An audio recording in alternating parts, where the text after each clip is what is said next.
Hey there, Escambia County Public Schools. Have you ever received this screen whenever you're trying to display a web page, or maybe you just find yourself stuck in a web page loop? Well, never fear, your instructional technology team is here, but no superpowers are needed because this solution is as simple as ABC. So join us for your tech tip of the week as we show you how to clear your cache in a flash. And we're going to start with Google Chrome. On this browser, come up to that top right-hand corner, choose your three dots, and then come down to More Tools, and then you're going to choose Clear Browsing Data. When your new screen appears, you can choose to clear your cache here, and go ahead and click Clear Data to do so.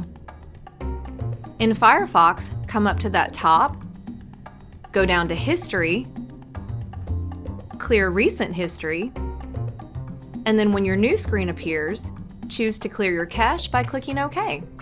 And that's all it takes to clear your cache. Thanks so much for watching. Be sure to check out our other recommended video that's here on the side.